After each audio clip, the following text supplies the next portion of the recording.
Buenos días, profesor.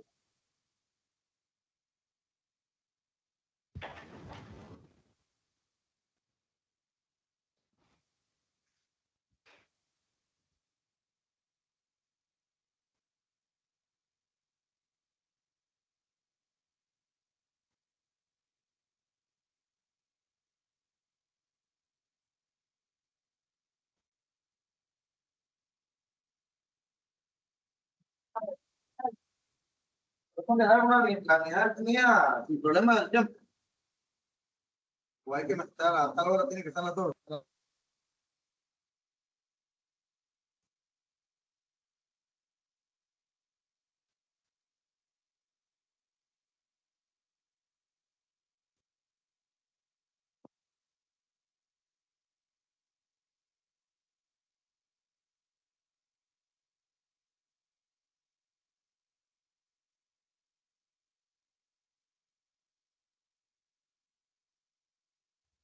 Muy buenos días, jóvenes, ¿cómo están?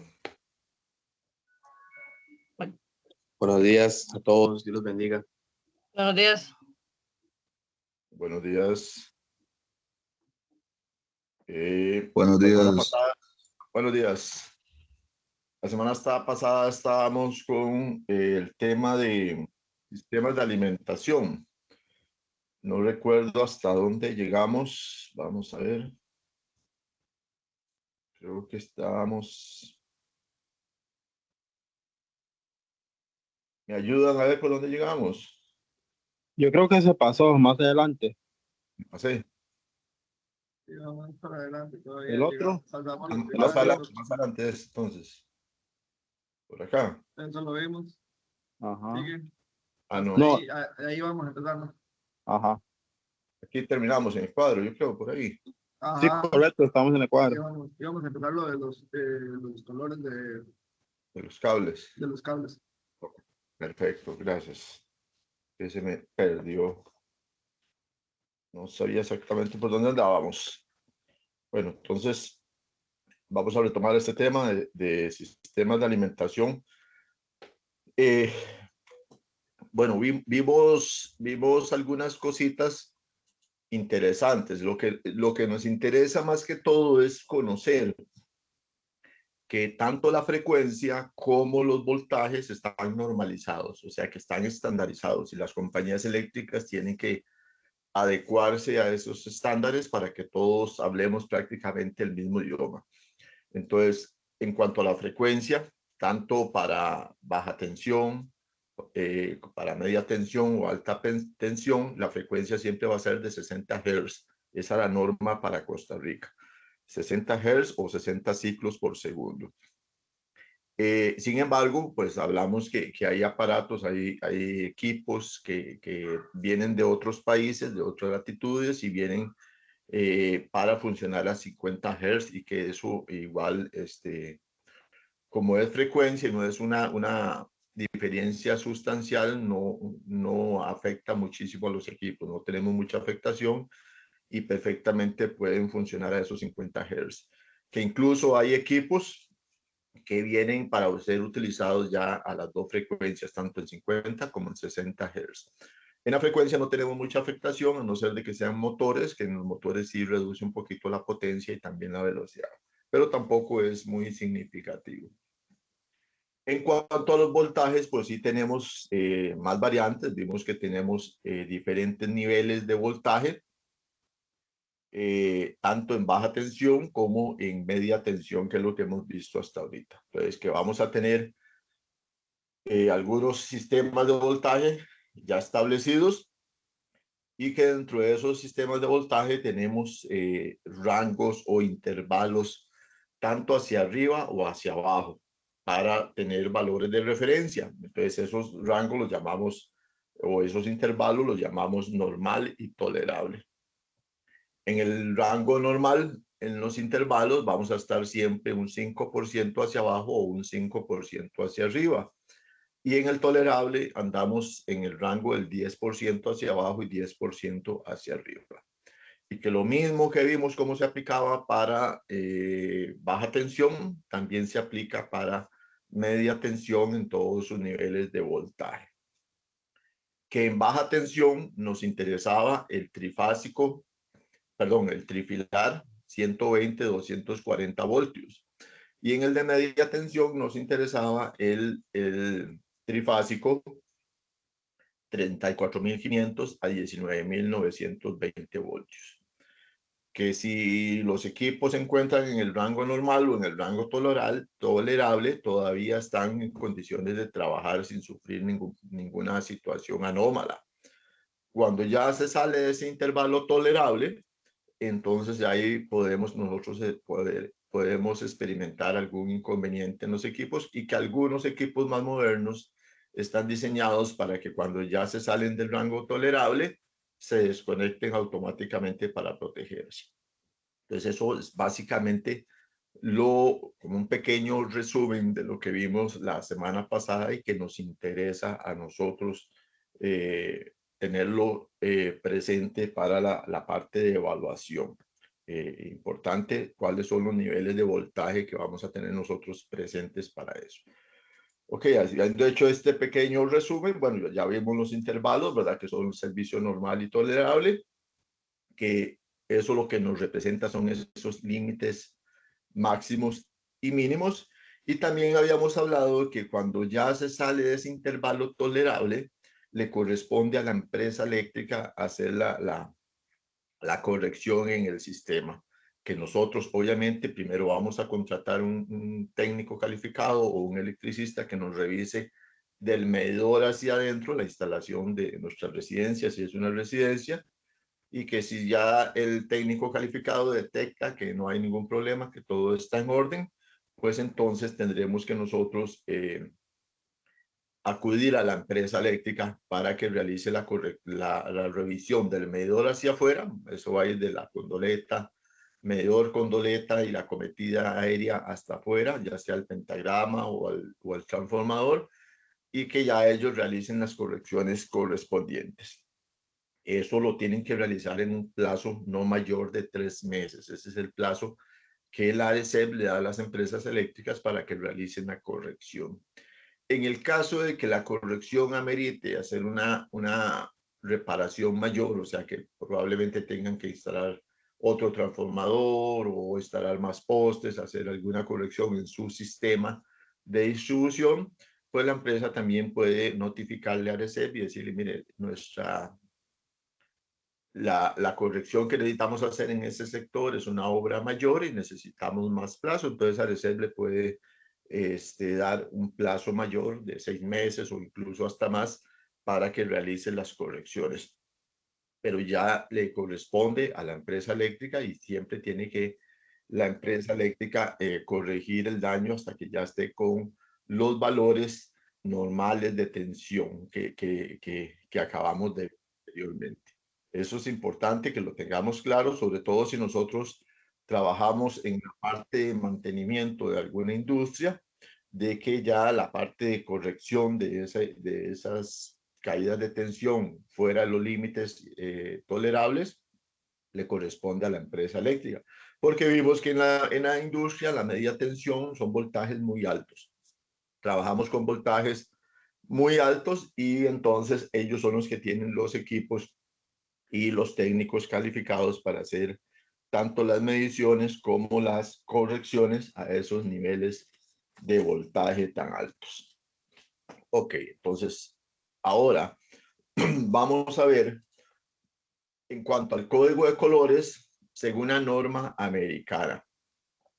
Existen diferentes normativas internacionales y cada país escoge a cuál normativa se va a adherir para reglamentar sus sistemas. En este caso, en cuanto a los códigos de colores, según la norma americana, existen 2 normas, que es la NEMA y la ANSI.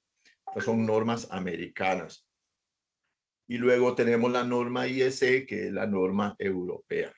Entonces, Costa Rica está escrito a la norma IEEE americana, en donde se encuentra la NEMA y la ANSI, y la norma europea es la IEC. Pero en cuanto al código de colores, nosotros también en Costa Rica decidimos adherirnos y tropicalizar el Código Eléctrico Nacional, el NEC, Nuestro Código Eléctrico Nacional también fija o nos da parámetros o directrices sobre códigos de colores. Sin embargo, el código como tal no trae una especificación de qué color se debe utilizar para las fases, por ejemplo. No nos dice nunca qué color se debe utilizar para las fases, incluso ni siquiera para el neutro.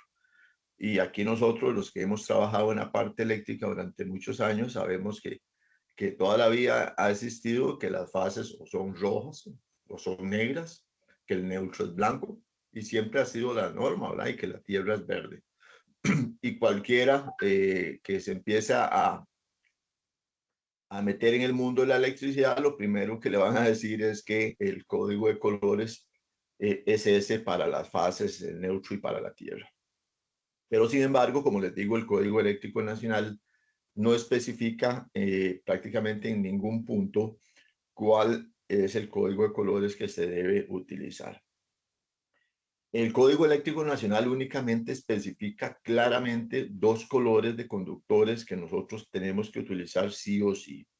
Uno es la protección a tierra, que nos dice que debe ser un cable de color verde, o vamos a ver que puede ser un cable verde modificado, ¿verdad? Con una línea helicoidal de color amarilla o una línea transversal amarilla, pero siempre la tonalidad más profunda va a ser el color verde. Y luego tenemos el cable de la línea alzada, que la línea alzada es una línea que se encuentra en un sistema trifásico 208 normalmente, en el cual entre una de las fases y el neutro no vamos a tener los 120 voltios monofásicos que nosotros conocemos, sino que a veces vamos a tener entre 180 a 200 voltios presentes. Entonces, esa línea se debe de identificar. Esto es cuando hay un banco de transformadores, sobre todo en industrias que trabajan con ese nivel de voltaje, que anda por ahí de ese voltaje. Entonces, esa línea siempre se debe identificar y el código eléctrico nos dice que tenemos que identificarla con un con un conductor de color naranja y que siempre tiene que ubicarse en el terminal B del tablero. Si es un sistema trifásico, el tablero va a tener entonces tres fases, ¿verdad? Entonces, la fase B es la fase del centro. O sea que ese terminal de la línea alzada siempre tiene que estar identificada de color anaranjado y ubicarse en el centro del tablero. Eso es lo único que nos dice el NEC en cuanto a esas dos líneas, en cuanto a la línea de la tierra y la línea del neutro. ¿Ok? Entonces, como el código eléctrico no nos especifica nada en cuanto a los colores de los cables, nosotros adquirimos la norma NEMA o la ANSI, en la cual sí tenemos alguna diferenciación de colores. Y claramente es lo que se ha establecido durante muchísimos años. ¿Qué nos dice la NEMA o la ANSI en cuanto al conductor a tierra? Nos dice que el conductor de tierra lo podemos identificar de tres formas. Tenemos tres formas para identificar el conductor a tierra. Con su aislante, o sea, su protección o su forro, como le decimos nosotros, su cubierta de color verde, o sea, que sea únicamente de color verde. O que el aislante sea de color verde con una línea helicoidal que va a recorrer todo el conductor. O puede ser incluso una línea recta de color amarillo. Si nos volvemos aquí a la imagen, pues vemos acá que aquí tenemos uno, este que está acá, que es de color verde. Y aquí tenemos otro que es amarillo con la línea verde. Puede ser la variante también. Podemos tener también al revés, que aquí no lo dice. Y luego dice, puede ser un alambre o cable desnudo sin aislante. Y que por lo general es un alambre de cobre. O sea, lo ideal es que sea un alambre de cobre. Entonces, prácticamente tendríamos no tres, sino cuatro formas de identificarlo. El aislante de color verde, completamente el forro verde, que es el normal que nosotros utilizamos, el que es verde con una línea helicoidal, el que vimos anteriormente, que es completamente amarillo con una línea verde, o puede ser un alambre desnudo. Pues podría ser de esta forma que tenemos acá, o podría ser de esta forma acá, solamente que con color verde. ¿Ok? Entonces, eso es lo que nos dice la norma ANSI en cuanto al cable de tierra. En cuanto al cable de neutro y al cable de las fases, pues también nos dice la norma lo siguiente, que tenemos diferentes formas de identificar según el país. Entonces, como ya sabemos, los países van adquiriendo su normativa y escogen cuál normativa se van a adherir. Entonces, en todos los países no se utiliza la misma normativa. En el caso de América, todo lo que es el continente americano, prácticamente todos los países en instalaciones de vivienda utilizamos el color blanco para identificar nuestro neutro. El color blanco para el neutro. Y en cuanto a los conductores para las fases, nos dice a nosotros que podemos utilizar tres tipos de colores. El color negro, el color rojo y el color azul oscuro. Esos son los colores que nosotros podemos utilizar para las fases en instalaciones eléctricas domiciliarias. ¿Ok? Y que también se extiende a otro tipo de instalaciones, incluso las instalaciones ya no son residenciales, sino que son comerciales o que son industriales. También el código eléctrico nos dice a nosotros que cuando utilicemos calibres de conductores superiores, tenemos que identificar perfectamente esas fases. ¿Y por qué? Porque esos colores de conductores los vamos a tener nosotros presentes para cables desde los calibres más bajos hasta los calibres más gruesos, hasta llegar más o menos hasta el calibre número 2. Después del calibre 1.0, que es un cable ya más grueso, todos los forros de los conductores van a ser de color negro. Todos son de color negro.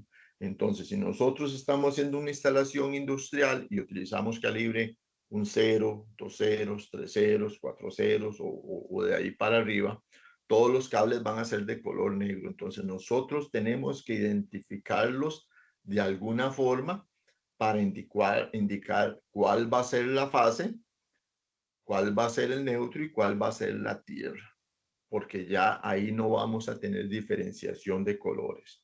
Únicamente la diferenciación de colores la vamos a tener calibres, bueno, los más utilizados que usamos nosotros, desde el calibre 14 hasta el calibre número 2. Ahí tenemos la diferenciación de colores. Por eso nos habla de calibres de cable a nivel domiciliario o de vivienda, porque esos son los calibres que nosotros utilizamos. Entonces, aquí tenemos este que llamamos potencial, o sea, el cable fase, por donde va a ir la fase. En este caso es de color negro. Tenemos el neutro, que va a ser de color blanco. Y tenemos el cable tierra, que en este caso es el color verde continuo. O puede ser verde, o verde con una línea amarilla recta, o verde con una línea amarilla helicoidal, o incluso amarillo con una línea verde. Pues tenemos varias configuraciones, eso depende del fabricante. Hay fabricantes que lo hacen todo verde con anillos de color amarillo. Entonces, aquí lo que más utilizamos nosotros es el verde total o el verde continuo. Entonces, este que está aquí como potencial, que en este caso es color negro, también podría ser de color rojo o color azul oscuro. Azul oscuro. Esas son las diferenciaciones para los conductores. ¿Y por qué azul oscuro? Y hacemos hincapié en que el azul oscuro, porque existe otra norma que es la norma europea, en donde vamos a tener un color azul también presente para algunos conductores. Y tenemos que conocer la norma europea también, porque muchos de los equipos que nosotros traemos de afuera, de Europa, de otros países, para instalar en nuestras industrias o para usar en nuestras industrias, vienen obviamente como son ensamblados o diseñados allá, vienen con conductores, con colores de la norma europea. Y entonces nosotros tenemos que tropicalizarlos, nosotros tenemos que adaptarlos a las condiciones que tenemos en Costa Rica, al tipo de colores que utilizamos en Costa Rica. Entonces, aquí tenemos esto. Entonces, vamos a ver la norma europea. ¿Y qué nos dice la norma europea en cuanto a los conductores? Bueno, la norma europea, ya les había indicado que es la IEC, esa es la norma europea, que es la 6446, en donde se definen los principios básicos de seguridad para todo lo que es la identificación de los conductores por colores y también por números. Existe nomenclatura para los números para poder nosotros definir los colores de los conductores. Jorvin, ¿tenés la mano levantada? Sí, profe, me dice David que si le puede dar acceso a la clase. ¿David qué? David Rodríguez. Momento para ver. Lo que pasa es que David no se está conectando con el Q10. Tiene que conectarse con el Q10. Ok, sí, te voy a decirle entonces, perdón. Gracias. Gracias. Ok, Profe, entonces, hacia adelante. buenos días. Es que yo me acabo de conectar. También tenía problemas para conectarme. No estamos haciendo ningún quiz ni nada, ¿verdad? No estamos con teoría. Ok, gracias. Gracias. Ok, cuando tienen problemas de conexión, cosas así es que no se están conectando directamente con el Q10. A veces lo hacen desde otro computador o otro sistema, entonces deben de conectarse con el Q10. Entonces les decía que la norma europea lo que hace es precisamente definir los colores también para los cables y también cómo se van a diferenciar tanto por letras o por números dependiendo del tipo de cable que se vaya a utilizar. Y en cuanto al color neutro, entonces ve que la norma europea, ahora el neutro nos dice que va a ser de un color azul. Por eso hacíamos referencia a que la fase que utilizamos en Costa Rica es un azul fuerte, un azul oscuro, para diferenciarlo de este color azul que es el de la norma europea. Para eso se hace con color azul oscuro. Entonces, en la norma europea, ya el azul no es una fase, sino que el azul viene a ser nuestro neutro. Y por eso dice que preferentemente tiene que ser un azul claro, ¿ok? Para que no tengamos esa diferencia de colores en cuanto a la norma americana. Entonces, si nosotros vamos a conectar una maquinaria europea, tenemos que tener muchísimo cuidado, porque si nosotros no tenemos claro esta diferenciación de colores, podemos quemar la maquinaria, porque la maquinaria europea, este azul sería su neutro. Y si yo no tengo conocimiento y yo digo el azul mío en Costa Rica es la fase y yo conecto el neutro con la fase, pues entonces estoy haciendo algo indebido. Por eso tenemos que tener suficientemente claro cuando estamos trabajando con la norma americana y cuando estamos trabajando con la norma europea. Y los que trabajemos en mantenimiento industrial, en empresas que traen equipos o maquinarias que vienen de Europa, muchísimo cuidado con este tipo de calibres, perdón, de colores de los conductores. No conectemos a lo loco creyendo que es igual, porque no es igual. El azul de la IEC no es el mismo azul de la NEMA o de la ANSI. Tienen funciones diferentes. En la IEC es el neutro, en la NEMA y en la ANSI viene a ser una fase. Y en la norma IEC, en cuanto a los colores de fase para la corriente alterna, nos dice que ellos utilizan el marrón, o sea, es como un café, el negro también y el color gris para las fases. Entonces, ven la diferenciación. Nosotros en las fases usamos el negro, usamos el rojo y usamos el azul oscuro en la norma NEMA ANSI. Ellos utilizan el marrón, el negro y el gris para las fases. En el caso que sea un sistema trifásico, cuando usan una sola fase, o sea, es un sistema monofásico, ellos usan el café como fase. Eso quiere decir que, por ejemplo, si tuvieran un reloj, ¿verdad?, de pared que se utiliza con 120 voltios para nosotros, ellos, los colores de los cables que va a traer el enchufe de ese reloj, va a ser el café o el marrón para la fase, para la línea. Entonces tendríamos el azul para el neutro y tendríamos el verde para el tierra. Entonces tendríamos marrón, azul y el verde para la tierra.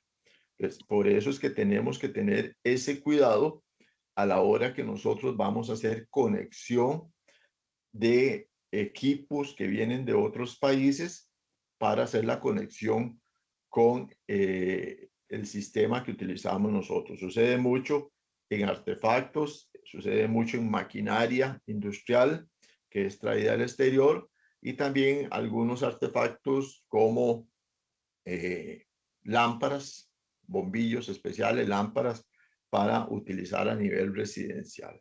Entonces, tenemos que tener claro esta diferenciación para que no nos vaya a generar ahí un daño en el equipo por una mala conexión.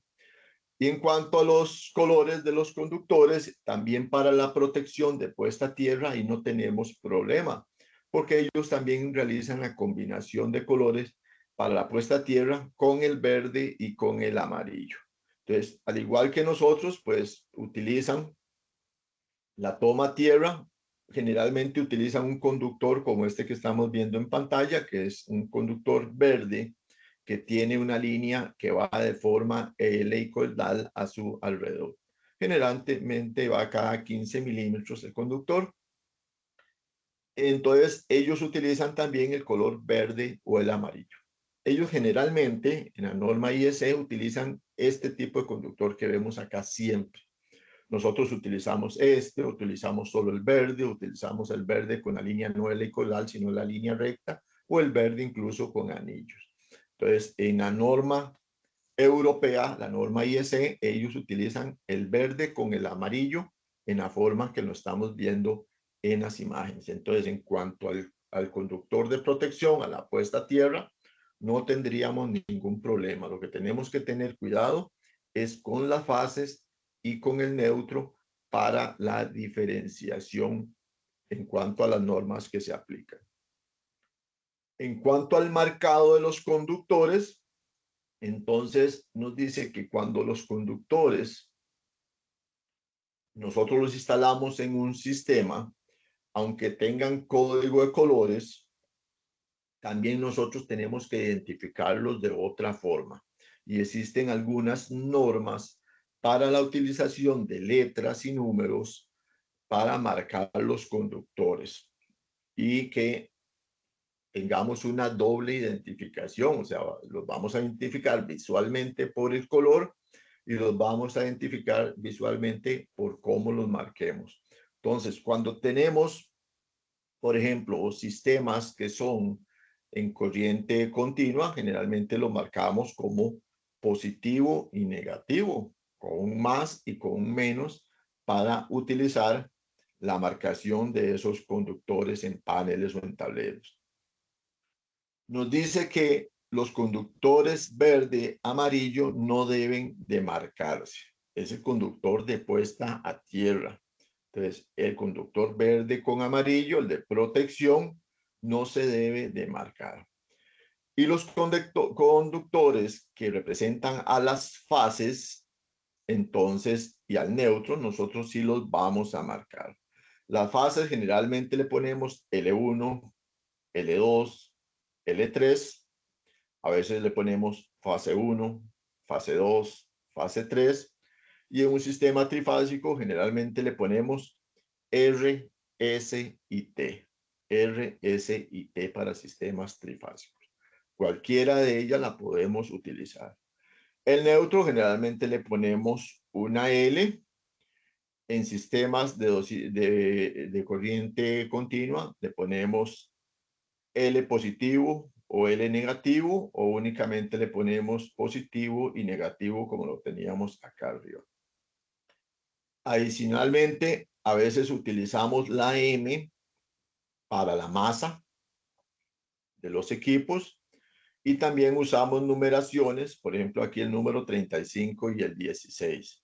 Yo puedo decirle que si es un sistema, un panel de automatización, yo voy nombrando los conductores en forma secuencial usando letras y usando números. Yo puedo hacer combinación de letras y números para el marcado de los conductores, y generalmente así es como lo hacemos nosotros.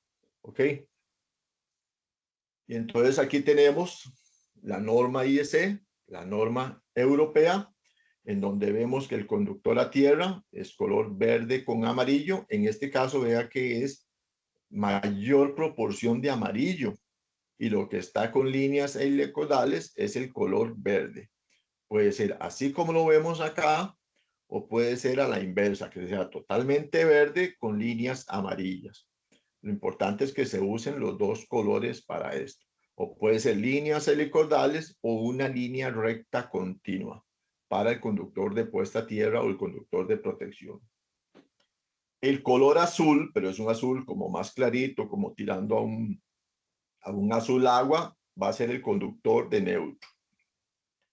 Y los conductores de las fases van a ser entonces el negro, el gris y el marrón o el café. Otra particularidad es que puede ser o todo negro, o todo gris, o todo marrón. O puede ser negro con una franja como está aquí, o puede ser gris con una franja como está acá blanca, o puede ser marrón como está aquí con algunas franjas diferenciadoras, pero siempre la mayor proporción la va a llevar el color original, en este caso el negro, el gris o el marrón, para conductores de la norma IS. ¿Y cómo los veríamos ya en la vida real? Nosotros en la vida real lo veríamos de esta forma, en donde tenemos acá nuestro cable neutro, que es el de color azul claro, en donde tenemos el cable potencial, que es este marrón de acá. El cable negro es otro potencial, y tenemos el cable gris, que sería nuestro otro potencial. Y el cable, en este caso, que es amarillo con la línea verde continua, sería nuestro cable a tierra. Entonces, este conductor que estamos viendo en pantalla es un conductor trifásico, porque tiene tres potenciales, el neutro y la protección a tierra. O sea, es un cable que viene en un mismo equipo o en un mismo conductor primario, que trae los cuatro conductores secundarios y la protección. Entonces, esto es un cable para utilizar en sistemas trifásicos con norma europea. Y así como los cables están normados, como los cables, sus colores están normados, están estandarizados para que todos hablemos el mismo idioma, también cuando nosotros realizamos una instalación eléctrica tenemos que asegurar que nuestro panel esté completamente identificado también por colores. O sea, con colores como vemos acá, tenemos el amarillo, tenemos el azul, tenemos el rojo. Entonces también tenemos acá una secuencia de conductores que se deben de estar normalizando para que cualquier persona que llegue tenga la certeza de que se está utilizando los colores adecuados. Y si nosotros llegamos a un panel como este que acabamos de ver y lo vemos diseñado de esta forma tan bonita, pues nos da la certeza de que el que hizo ese panel, el que alambró ese panel, lo tenía conocimiento, ¿verdad? Que sabía lo que estaba haciendo. Entonces, ahora que ya vimos los códigos de colores para los conductores de corriente alterna, tenemos que saber que también existe normativa para la corriente continua o para la corriente directa, que se utiliza sobre todo en automatizaciones y se utiliza mucho también en área automotriz. Y entonces, cuando nosotros hablamos para Estados Unidos y toda la parte de América Latina, tenemos códigos de colores para utilizar en corriente directa. Entonces, el positivo comúnmente o generalmente utilizamos el color rojo para el positivo. Y vean que nos hace la observación, depende del país. Algunos países no utilizan el rojo como positivo, pero acá en América Latina la mayoría utilizamos el rojo como el positivo.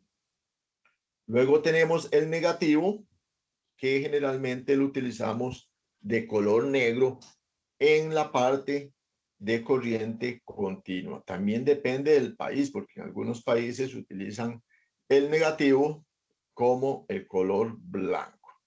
Y el tierra, ¿verdad? Generalmente de color verde, gris o blanco si está presente. Entonces, es muy común ver que el blanco se utiliza en sistemas de corriente continua, pero lo ideal es que se utilice el verde para la protección a tierra. Ya vimos que el verde lo utilizamos en la norma ANSI-NEMA, que también lo usamos en la IEC, y entonces nosotros, por ejemplo, en Costa Rica utilizamos el verde para tierra para todo, pero sí tenemos que tener presente que en algunos países puede ser que utilicen el gris y el blanco. Entonces, si no tenemos certeza, pues investiguemos, realicemos las mediciones o las correcciones antes de hacer cualquier conexión, porque eso va a depender del país que que se esté utilizando. En Costa Rica normalmente nosotros vamos a ver casi todo con estos colores: el rojo, el positivo, y el negro, el negativo. Y casi todos los terminales como estos que nosotros encontramos en las tiendas para cuestiones de vehículos, por ejemplo, o para utilizar con corriente directa, pues van a tener este código de colores: rojo para positivo y el negro para el negativo. Entonces, eso es normalmente lo que utilizamos. Y la protección generalmente la utilizamos en color blanco acá en Costa Rica. Y la importancia de la identificación de los cables eléctricos. Probablemente, digamos, no es fundamental o no es esencial, pero es muy importante que nosotros, cuando hacemos una instalación eléctrica, pensemos a futuro. O sea, que nosotros vamos a alambrar un panel o vamos a hacer una instalación eléctrica, y no es que siempre nosotros somos los que vamos a estar interviniendo esa instalación eléctrica, porque nosotros no somos eternos, porque va a venir otras personas, otros técnicos que van a hacer algún trabajo de remodelación o que van a hacer alguna corrección de algún daño que se presentó. Entonces, las instalaciones eléctricas van a ser manipuladas por diferente personal, y nosotros tenemos que asegurarnos que esas personas que van a llegar después de nosotros van a tener confiabilidad en que el sistema esté bien alambrado y esté bien identificado. O sea, que la identificación que nosotros le demos tiene que darle seguridad a las otras personas de que el sistema está bien alambrado y está bien identificado. Por eso tenemos que utilizar los colores correctos de los conductores. Por eso tenemos que identificarlos correctamente, porque si yo cometo un error, identifico un conductor de fase como si fuera un neutro, y otra persona viene y no tiene el cuidado y dice, no, este es el neutro, lo puedo tocar sin ningún problema, y lo toca, pues va a sufrir una descarga. Entonces, necesitamos asegurar que todas las personas que vayan a intervenir en esa instalación eléctrica tengan la seguridad de que está bien realizado y que no van a sufrir algún problema por manipulación de la instalación eléctrica si ha sido construida o ha sido diseñada de forma indebida. Entonces necesitamos que el sistema quede bien construido y que quede bien identificado por colores, y también vimos que aparte de los colores tenemos que nombrarlos, o sea, tenemos que identificarlos con letras o con números en el tablero. Entonces, hacemos una pantalla aquí de un pequeño resumen. Para sistemas monofásicos, 120, 208 o 240 voltios, pues ya vimos que las líneas podemos utilizar el negro y el rojo. En neutro se puede utilizar el blanco y el gris, y la protección siempre va a ser de color verde o verde con una línea amarilla continua o una línea de color.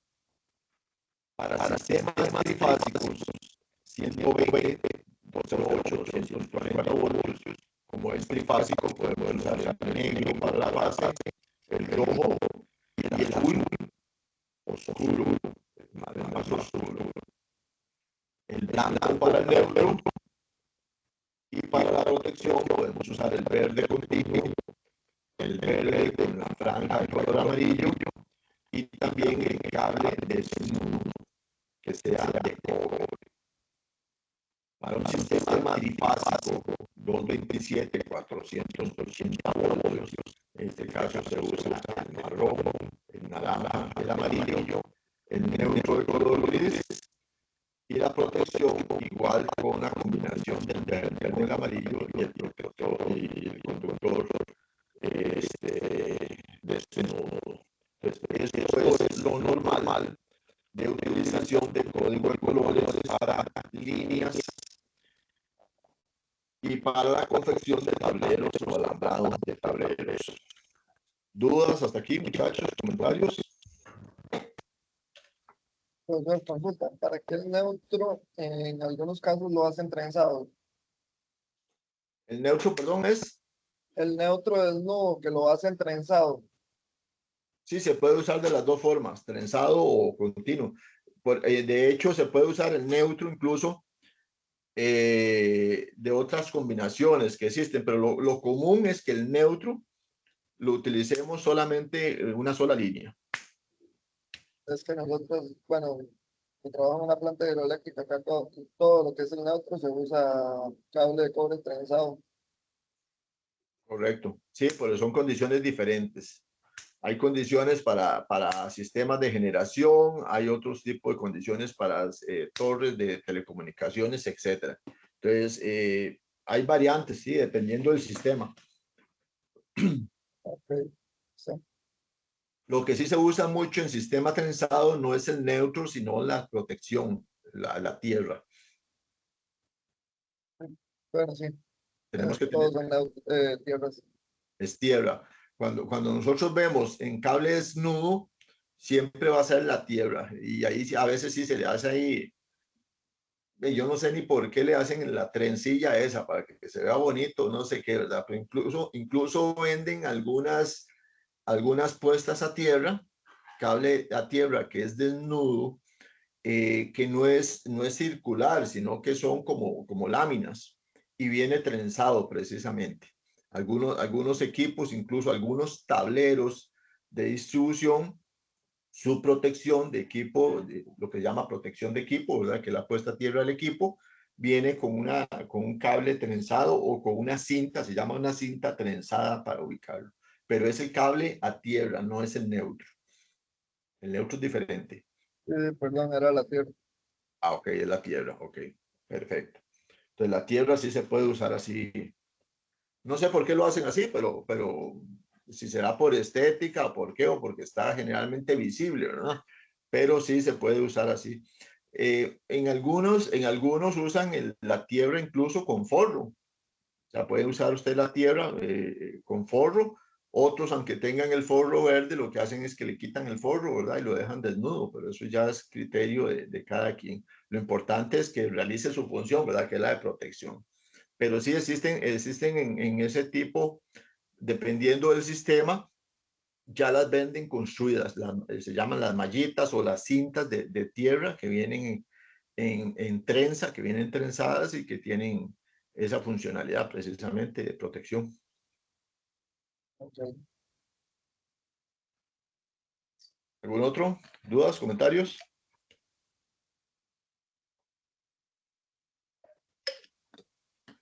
¿Estamos bien? Muy bien. Sí, señor. Gracias. Con gusto. Ok, entonces veamos. Aquí terminamos el tema de sistemas de alimentación.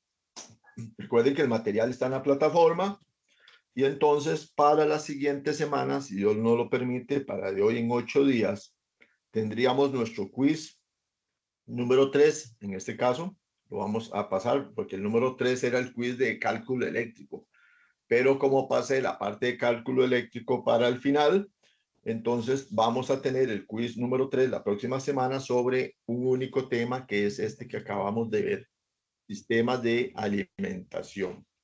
Entonces, para que lo tengamos ahí presente, la próxima semana, quiz número 3, sistemas de alimentación. Como de costumbre, ese quiz lo vamos a estar realizando al inicio de la lección de la próxima semana.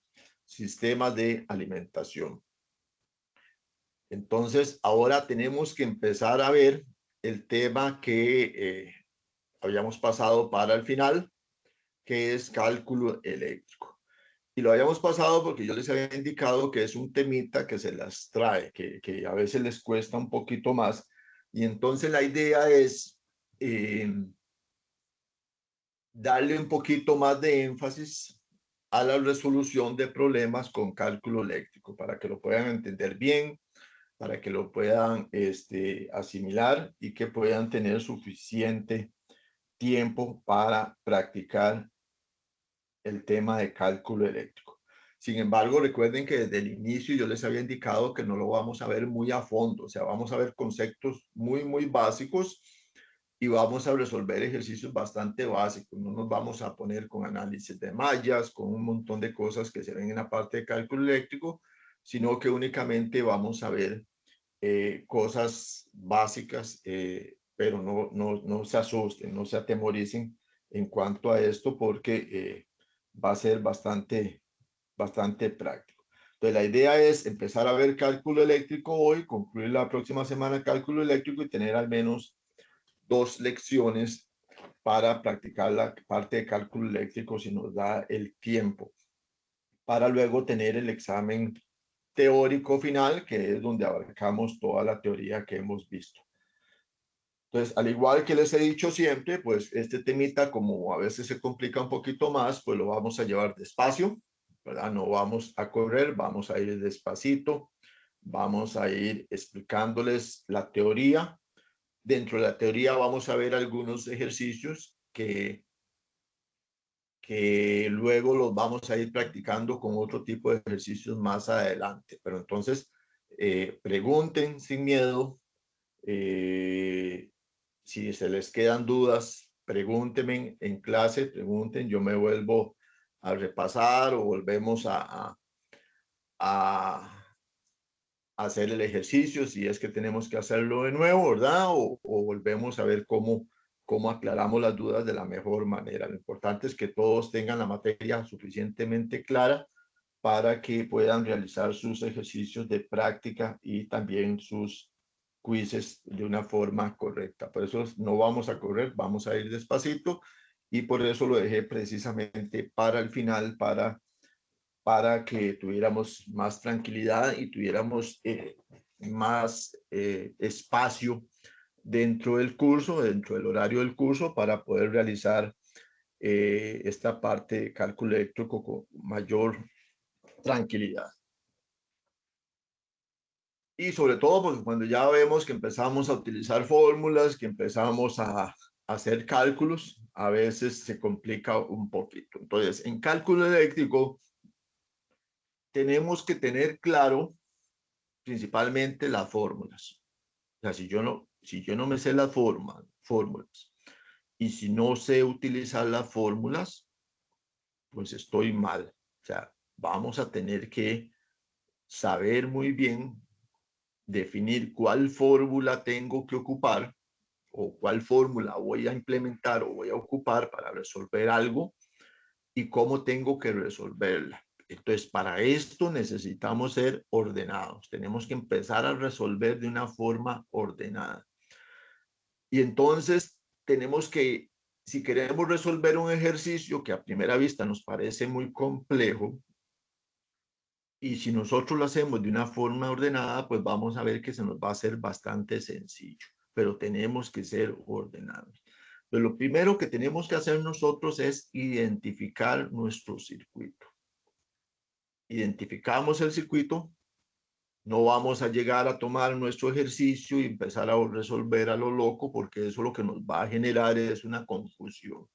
Vamos a llegar con calma, vamos a analizar el ejercicio, ver el ejercicio como tal, cómo nos lo están planteando y qué nos están solicitando. O sea, qué necesito yo averiguar de ese ejercicio, qué me están pidiendo.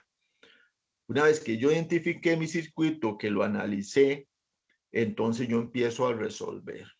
Y yo les voy a decir, bueno, empezamos a resolver de aquí hacia allá. O resolvemos primero esta sección y luego pasamos a otra sección. Para llevar un orden, para llevar una secuencia, para que esa misma secuencia que nosotros vamos a llevar nos ayude a que sea fácil y entendible, que el ejercicio lo podamos resolver de una forma bastante fácil y entendible. Entonces, vamos a ver, faltan 5 minutos. Para no cortar el tema de cálculo eléctrico, vámonos al receso de una vez y regresamos a las 10:25. Provecho, jóvenes. Gracias, igual.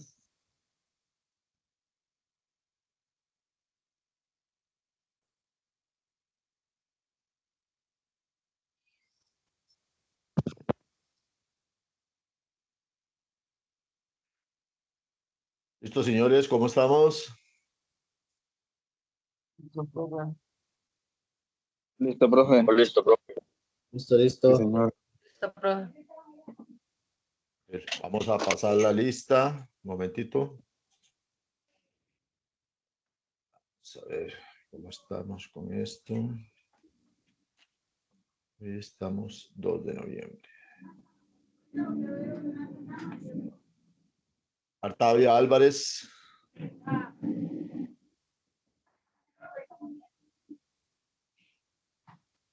Artavia Calderón. Presente, profe.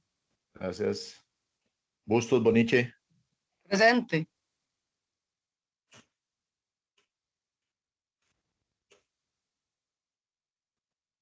Presente, profe. Gracias. Camacho Soto. Presente, profe. Gracias. Camareno Valverde. Presente, profesor. Gracias. Campos Astorga. Presente, profe. Gracias. Carballo Naranjo.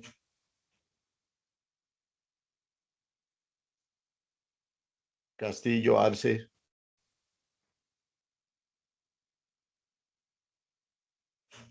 Contreras Núñez. Presente, profesor. Gracias. Corella Jiménez. Presente, profesor. Gracias. Coto Quiroz.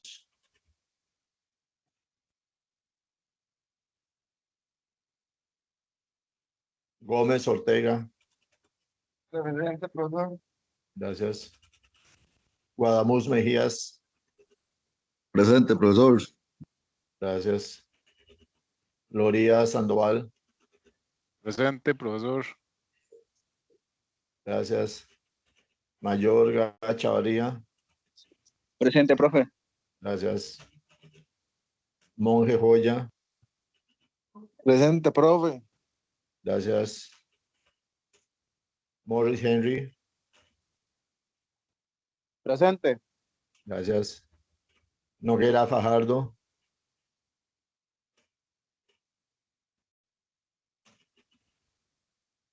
Ríos Hurtado.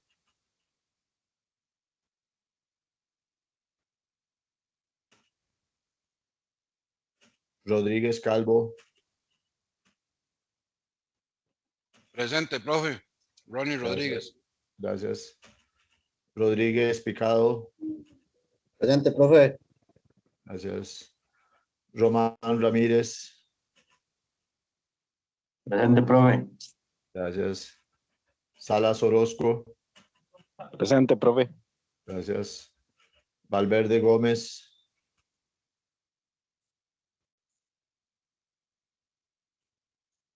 Ok. Profe, Jóvenes, miren, voy a ponerles acá en pantalla, antes de arrancar con el tema de cálculo eléctrico, voy a ponerles acá en pantalla. Me avisan cuando pueden verlo. Vamos a ver qué se me hizo. profe, perdón, ¿me escucha? Sí, adelante. Profe, es que me escribió Weldermer Artavia Álvarez. Dice que no puedo asistir a la clase porque está trabajando. Saco muy poca señal. Ok, gracias. Precisamente eso les quería mostrar por acá. ¿Están viendo en pantalla la plataforma? Sí, señor. Señor. Ok, perfecto.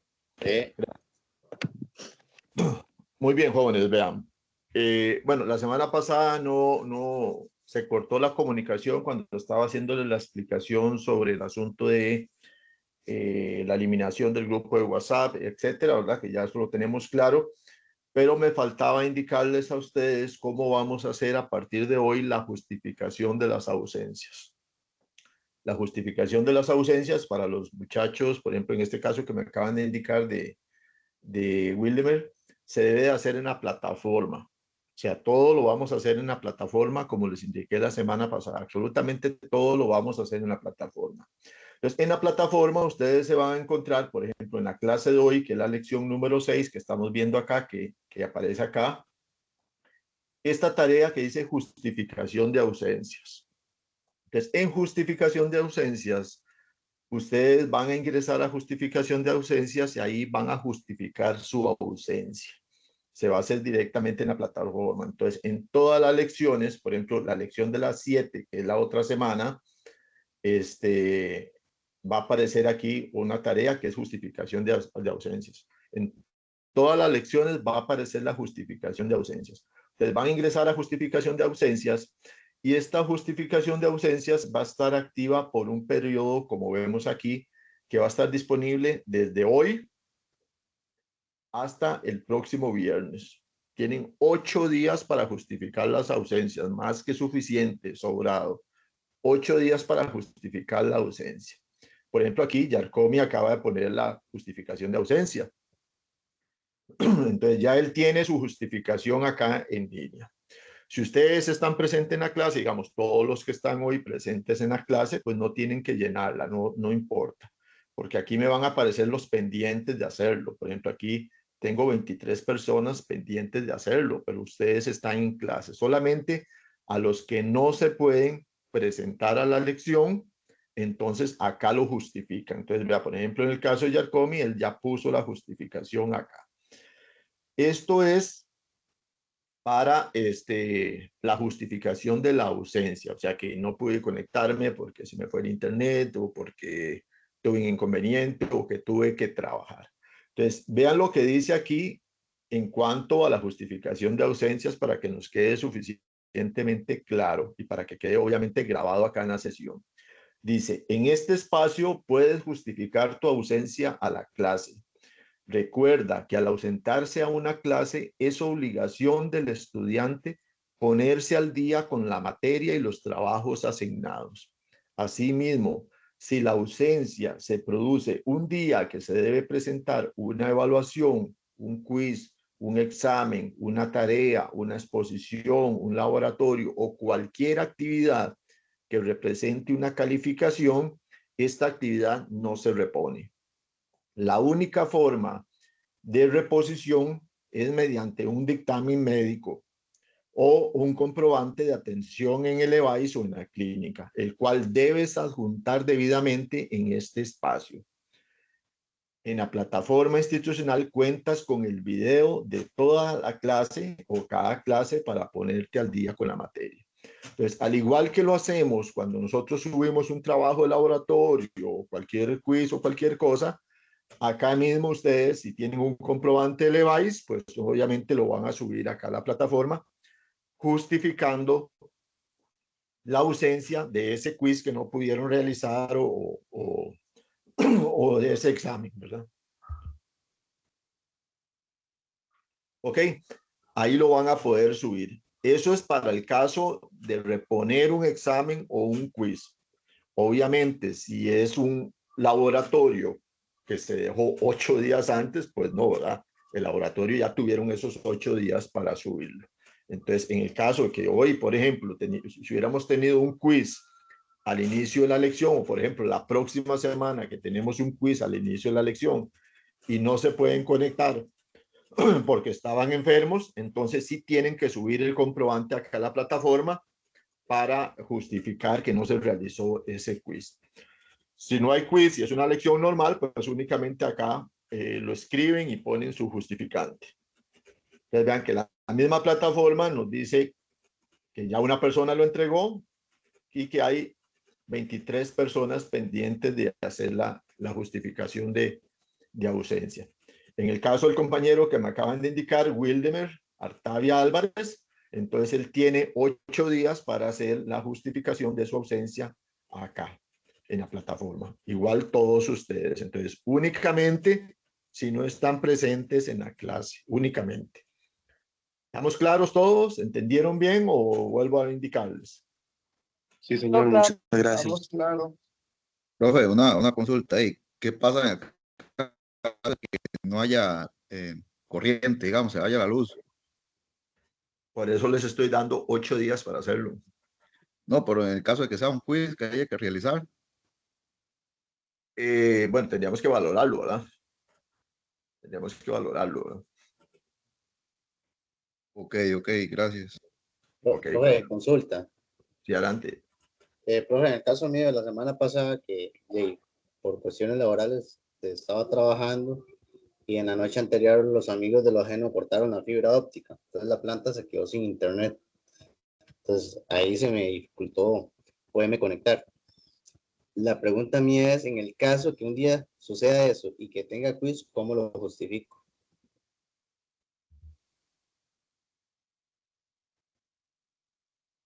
Bueno, ahí se te cortó la comunicación y no entendí bien la idea.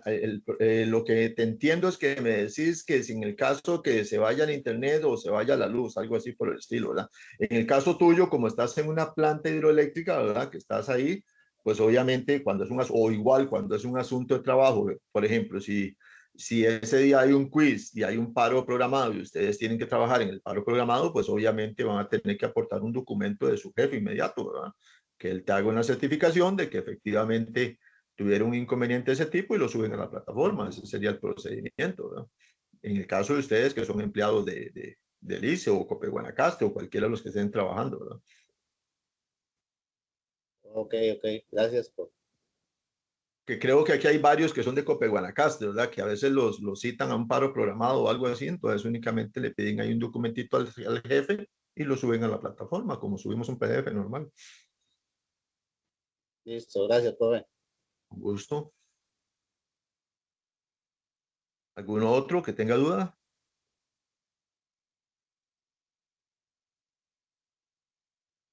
¿Estamos bien, jóvenes? Sí, señor. Señor, Ok. Esto es para tener la facilidad de poder que ustedes tengan ahí 8 días prácticamente para hacer su justificación de ausencia, ¿verdad? Y que no tengan inconveniente y que no tengan que estarse comunicando con el instituto y toda la cosa. Entonces ahí en la plataforma queda debidamente registrado el motivo de su ausencia. En caso de los de la semana pasada, cero problemas. A los que faltaron la semana pasada, pues yo les puse ahí la justificante a los que me lo indicaron. Entonces eso rige a partir de hoy. En ese caso, al compañero que le indique a Wildemar, ¿verdad? Que debe hacer esa justificante y que tiene estos 8 días para hacer la justificante ahí en plataforma. Si me hace el favor, no sé quién fue el que me habló ahí de parte de Wildemar.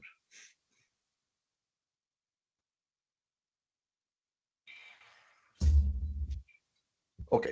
Fui yo, profe, pero ya le dije. Muchas gracias. Ok, perfecto. Gracias, compañero. Muy bien, entonces empezamos con el tema de cálculo eléctrico y antes de empezar a ver ya fórmulas y todo eso, pues tenemos que ver un poquito de teoría, obviamente, y hacer algunos repasos de algunos conceptos que ya nosotros habíamos visto anteriormente para luego entrar en la parte de la teoría. Entonces, empezamos con la ley de Ohm y vemos, por ejemplo, que la ley de Ohm fue un físico de origen alemán quien la desarrolló, el señor Georg Siemens Ohm, y que él fue el primero que demostró de una forma experimental la relación que existía entre un conductor eléctrico y su resistencia. Pues ya nosotros sabemos que es un conductor eléctrico, ¿verdad? Es un material que ofrece muy poca resistencia al flujo de los electrones, al paso de los electrones, o sea, al paso de la corriente eléctrica. Y la resistencia, pues, es la oposición que ofrece un material al paso de la corriente eléctrica. Entonces, eso quiere decir que existe una relación que es directamente proporcional. O sea que a mayor resistencia, menos paso de corriente eléctrica. A menor resistencia, mayor será el paso de la corriente eléctrica. Entonces, este descubrimiento que hizo el señor Ohm vino a definir matemáticamente 3 magnitudes básicas que nosotros utilizamos. Diferencial o diferencia de potencial, que también lo llamamos voltaje o también lo llamamos tensión eléctrica. Son los 3 nombres. ¿Recuerdan cuando vimos el circuito básico? Entonces ahí tenemos un diferencial de potencial, un voltaje o una tensión eléctrica. Y cuando vimos ahora, por ejemplo, los conductores, vimos que a algunos conductores se les dice potenciales. Eso quiere decir que es la fase, que es el elemento por donde va a pasar la corriente eléctrica. Tenemos la resistencia eléctrica, que es la oposición que ofrece un material al paso de los electrones. Y tenemos la corriente eléctrica, que nosotros la conocemos como intensidad. Entonces, la ley de Ohm lo que hace es relacionar estas 3 magnitudes, hace una relación de estas 3 magnitudes para conseguir diferentes fórmulas que se pueden aplicar en un circuito. Pero esto que estamos viendo acá se llama magnitudes. Tenemos que tener muy claro cuando se les solicita en algún ejercicio una magnitud o una unidad de medida. No es lo mismo. La magnitud es cómo llamamos nosotros al efecto que se está produciendo ahí. En este caso, voltaje, resistencia o intensidad. Mientras que la unidad de medida viene a ser precisamente cómo nosotros con esa unidad de medida vamos a diferenciar o vamos a darle un valor a esa medición que vamos a realizar. Entonces, con base a esa ley de Ohm, que esta es la fórmula matemática, la ley de Ohm, donde nos dice que el voltaje es igual a la resistencia por la intensidad, aquí es donde se va a empezar a derivar absolutamente todo, con base a la ley de Ohm. Entonces, el potencial eléctrico o el voltaje o la tensión, nosotros lo vamos a medir en voltios. Esa es nuestra unidad de medida, voltios. La corriente eléctrica la vamos a estar midiendo en amperios. La corriente eléctrica la medimos en amperios. Y luego la resistencia nosotros la vamos a estar midiendo en ohmios. Esa es la unidad de medida para la resistencia. pero todo se va a estar derivando de la ley de Ohm. Voltaje es igual a resistencia por intensidad. Y esto que vamos a utilizar, la ley de Ohm, también la vamos a estar utilizando para arriba y para abajo en análisis de circuitos. Pero en análisis de circuitos también nosotros vamos a estar utilizando muchísimo nuestro circuito básico. Entonces recordemos nuestro circuito básico que nosotros teníamos, en donde teníamos acá en el dispositivo o carga, teníamos una bombilla que nos hacía la simulación de la resistencia eléctrica. Ahora nosotros vamos a sustituir esa bombilla por el símbolo de la resistencia eléctrica. Y entonces, en las partes de nuestro circuito básico, nosotros tenemos diferentes elementos. Entonces, acá vamos a tener siempre, vamos a eliminar aquí el término batería, que no me gusta utilizarlo, pero está acá en la presentación, porque tiende a confundirse. Entonces, del lado izquierdo tenemos nuestra fuente, que en este caso era una batería, porque tenía dos pilas acá en serie, generando una batería, y tenemos positivo y negativo. Pero la fuente puede ser cualquier tipo de fuente, puede ser una fuente de corriente directa, puede ser una fuente de corriente alterna, puede ser energía solar, puede ser fuente de batería, puede ser de un dínamo, puede ser de un generador, de un alternador, o sea, tenemos diferentes. Por eso yo prefiero llamarlo únicamente fuente, ¿ok? Fuente, porque puede ser cualquier fuente de energía. Tenemos el conductor, que es el que se va a encargar de unir los elementos. Tenemos el interruptor, que me abre o me cierra el circuito. Y tenemos el dispositivo o carga, que es el que va a producir la reacción acá en mi circuito, cuando mi circuito esté cerrado. Lo podemos llamar dispositivo o carga o receptor. Entonces, cuando nosotros hacemos un análisis de circuitos eléctricos que sean más complejos, siempre vamos a tratar de llegar a nuestro circuito básico. Y eso tienen que grabárselo ustedes muy bien. Siempre vamos a tratar de llegar a nuestro circuito básico. ¿Por qué? Porque en mi circuito básico, vamos a ponerlo por acá, en mi circuito básico acá, yo tengo una fuente en donde yo voy a tener un voltaje total. Un voltaje total. ¿Ok? Este es mi voltaje total, es el voltaje de la fuente.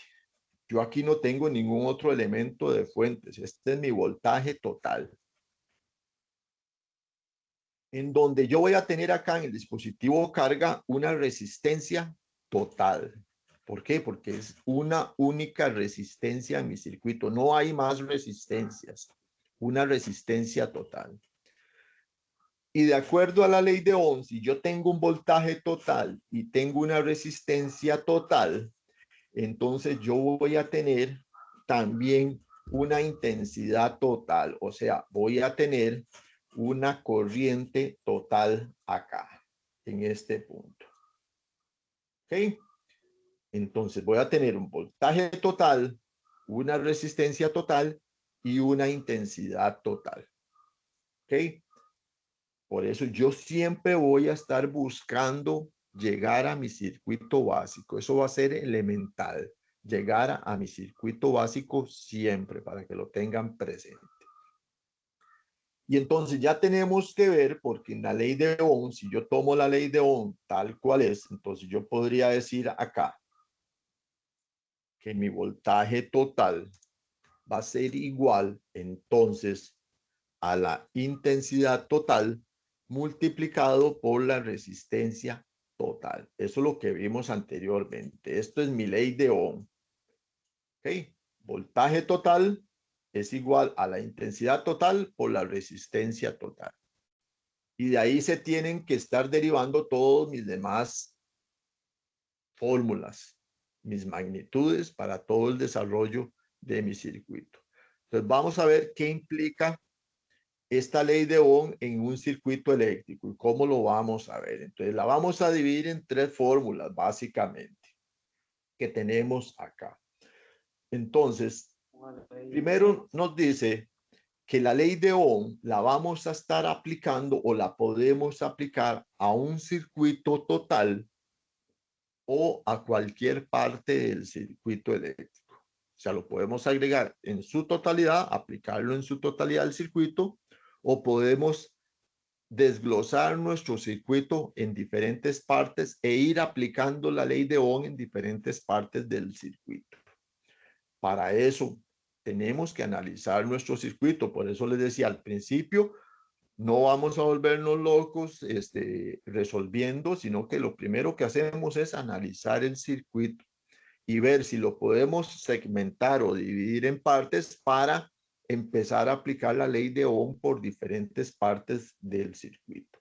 La ley de Ohm siempre se va a cumplir en cualquier parte del circuito, se va a estar cumpliendo la ley de Ohm. Eso no hay duda. Entonces, de la ecuación que teníamos que nos decía que el voltaje es igual, la ecuación inicial acá, que el voltaje es igual a la intensidad por la resistencia, yo la puedo desglosar en dos ecuaciones adicionales. Una que me diga acá que la intensidad es igual al voltaje entre la resistencia, u otra que me diga por acá que la resistencia es igual al voltaje por la intensidad. Si yo tengo esta primera ecuación acá y yo quiero despejar la intensidad, ¿ok? Entonces, como la resistencia está multiplicando a este lado, yo la paso al otro lado del igual, entonces me va a quedar dividiendo acá. Entonces sería el voltaje entre la resistencia, que es esto que tenemos acá. Si en esta ecuación yo quiero despejar la resistencia y la intensidad me está multiplicando a la resistencia, cuando yo la paso del otro lado del igual, entonces me queda dividiendo acá. Entonces sería el voltaje entre la intensidad. Entonces eso se llama despeje de ecuaciones. Y a veces se nos puede complicar un poquito el despeje de ecuaciones. Pero lo que tenemos que tener claro es que tenemos tres magnitudes presentes: voltaje, intensidad y resistencia. Y para que no se nos complique cuando tenemos ecuaciones de este tipo y hacer despejes, pues entonces recurrimos al famoso triángulo de la ley de Ohm. Y ese triángulo de la ley de Ohm lo que nos hace es facilitar el uso de ese despeje de ecuaciones que estábamos viendo anteriormente. Porque en este triángulo de la ley de Ohm nosotros vamos a tener el voltaje arriba, la intensidad y la resistencia acá.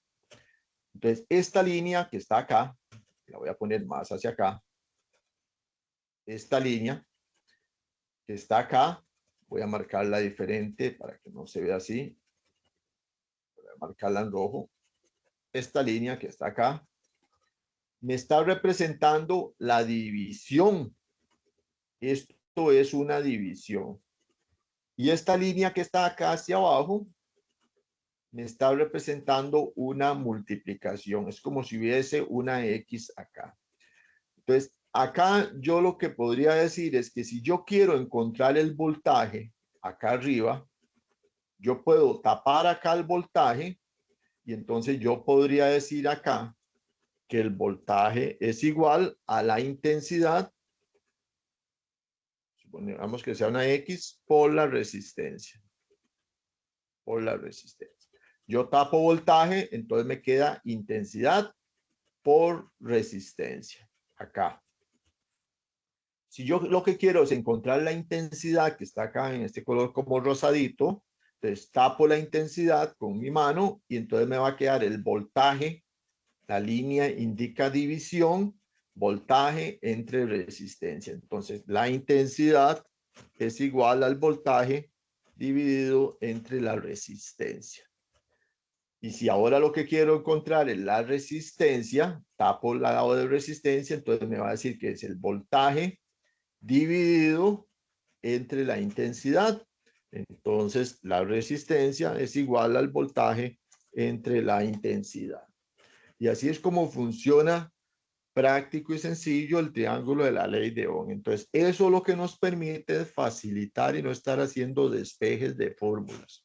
Si nosotros conocemos el triángulo de la ley de Ohm, pues lo podemos aplicar en cualquier momento sin más ni más, pero tenemos que tener muy claro cómo se configuran estas fórmulas y de dónde salen estas fórmulas. Entonces, cuando nosotros vamos a utilizar nuestro triángulo de la ley de Ohm, únicamente lo que tenemos que hacer es tapar la parte que queremos calcular. Por ejemplo, en este caso, si queremos calcular el voltaje, es igual a intensidad por la resistencia. Si queremos encontrar la intensidad, es igual al voltaje entre la resistencia. Si queremos encontrar la resistencia, es igual al voltaje entre la intensidad. Fácil y sencillo. ¿Se entiende, jóvenes? Sí, señor. Copiado, profe. Muy bien, perfecto. Ok, entonces para entender bien la ley de Ohm, cómo funciona, porque tenemos magnitudes, tenemos voltaje, intensidad y resistencia, vamos a repasar algunos conceptos claves de la ley de Ohm. Van a ser 6 conceptos que vamos a estar repasando para poder entender cómo funciona la ley de Ohm. Entonces, vamos a hablar sobre carga eléctrica, sobre corriente, sobre voltaje. Vamos a ver sobre conductores, aislantes y la resistencia eléctrica. Que eso ya lo sabemos, ya lo vimos, pero vamos a hacer un repasito así rápido sobre esos términos que tenemos ahí. Y empecemos con el término de carga eléctrica. Quizás el que menos hemos visto, pero que ya sabemos cómo funciona la carga eléctrica. Entonces dice que cuando vimos al inicio del curso todo el comportamiento del átomo, ¿verdad? Que tenemos un electrón dentro del átomo, que es el que tiene la capacidad de moverse, que tiene una carga que es negativa, ¿verdad? Y que esa carga la que se encarga de interactuar con el protón, que es de carga positiva. Entonces, esta carga del electrón se define mediante esta fórmula matemática, que no nos va a interesar mucho, porque en esta parte de cálculo no vamos a utilizar el término de la carga. Lo que sí tenemos que saber es que todo elemento, todo material va a tener una carga eléctrica. Siempre, si tenemos átomos y tenemos electrones, tiene una carga eléctrica. Y recuerden que con la carga eléctrica nosotros lo que podíamos hacer era cargar un elemento o positivo o cargar un elemento negativo, que era lo que hacíamos con la batería eléctrica, ¿verdad? Un terminal lo cargamos positivamente, otro terminal lo cargamos negativamente. El que cargamos positivamente, lo que hacíamos era quitarle electrones para que quedaran únicamente protones. Y el que cargábamos negativamente, pues lo que hacíamos era adicionarle electrones para cargarlo negativamente. Esa es la facilidad que nos permite a nosotros las cargas eléctricas. Adicionar o sustraer electrones de un elemento en particular que nosotros queramos cargar eléctricamente. Entonces, eso es carga eléctrica.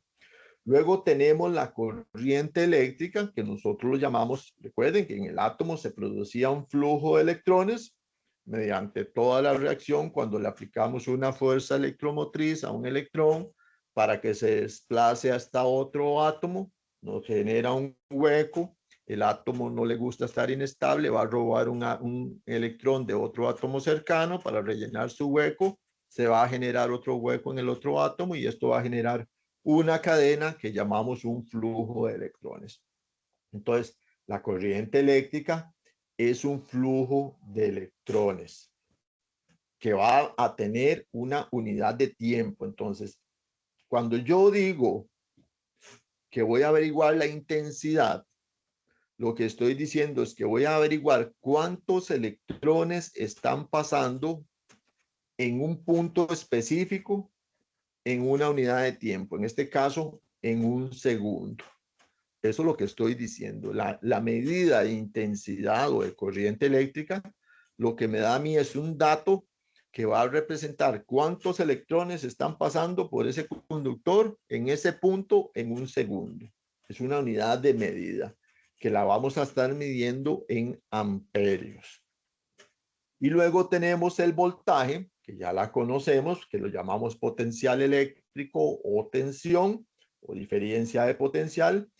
Y esto lo que nos hace es medir ese flujo de las cargas eléctricas desde una zona o un potencial alto a un potencial bajo. O sea, el voltaje como tal lo vamos a tener representado acá en la fuente, en la batería. Entonces, nos dice que si tenemos un potencial alto, el positivo, y el potencial bajo, el negativo, y yo coloco mi instrumento de medición entre este punto y este punto, yo voy a obtener una unidad de medida, o voy a obtener una medición, y eso se llama voltaje. Si yo coloco mi instrumento de medición entre este punto y este punto, igual tenemos un punto alto y un punto bajo, yo voy a obtener una unidad de medida de voltaje acá. Voy a tener voltaje. Pero si yo coloco mi instrumento de medición acá en voltaje y este acá en voltaje, yo no voy a tener medida. ¿Por qué? Porque estamos en el mismo punto bajo, en el punto negativo. Entonces yo acá no podría medir voltaje porque no tenemos un positivo y un negativo. Tenemos únicamente el negativo. Entonces el voltaje se mide de una forma y la intensidad se mide de otra forma. Entonces, la intensidad vimos que si yo mido acá con mi amperímetro en este punto, yo lo que estoy haciendo es en este punto en específico identificar cuántos electrones están pasando por este punto en un segundo. O sea, cuánto flujo de electrones tenemos acá. Esa unidad de medida me va a dar amperios. Y la unidad de medida del voltaje me va a dar voltios. Y luego en nuestro circuito básico, pues entonces nosotros tenemos los elementos que se encargan de conectar todos los equipos que tenemos en mi circuito básico. Y esos son los conductores. Que ya vimos algunos conductores, ¿verdad? Que generalmente los conductores son sustancias o materiales, generalmente materiales, por donde las cargas eléctricas, o sea, los electrones se van a estar moviendo fácilmente, o sea, tienen menos oposición al paso de los electrones. Que los metales son excelentes conductores, generalmente todo lo que son metales, minerales son buenos conductores porque permiten en su forma atómica, tienen mayor cantidad de órbitas, y están los electrones más alejados de su núcleo, entonces permiten un desplazamiento más fácil de los electrones. Y aquí tenemos los materiales que generalmente los vamos a catalogar en dos categorías, o conductores óhmicos o conductores no óhmicos. Y vamos a ver cuáles son las diferencias. Los conductores óhmicos son los que cumplen con la ley de Ohm. Es decir, que la resistencia es constante a una temperatura constante y que no van a depender del potencial o de la diferencia de potencial que se les aplique, de la tensión. Entonces, los conductores, en el caso de los conductores o la mayoría de los materiales tienen reacción a la temperatura, y la temperatura puede hacer que el conductor cambie su nivel óhmico, o sea, que cambie su resistencia. Entonces, los conductores que no cambian la resistencia, o sea, que siempre van a tener una resistencia estable, medida estable, se llaman conductores no óhmicos. Perdón, conductores óhmicos. Entonces, los conductores no óhmicos son aquellos que entonces no siguen la ley de Ohm, o sea que va a variar su resistencia dependiendo del potencial aplicado. Y que también los usamos para múltiples aplicaciones específicas. por ejemplo, los utilizamos mucho en aparatos electrónicos como computadoras, teléfonos celulares, etcétera. Y utilizamos esa característica que tienen, por ejemplo, para cambiar resistencia, dependiendo del valor que se le aplique, ya sea en temperatura o en nivel de voltaje, etcétera, para utilizarlos como una acción específica. Por ejemplo, los termistores, en el caso de temperatura, las termocuplas, por ejemplo, en el caso de la fotocelda, la fotocelda lo que hace es que va a variar su resistencia de acuerdo a la incidencia de la luz. Entonces, cuando hay una variación de resistencia, entonces se llaman conductores no óhmicos.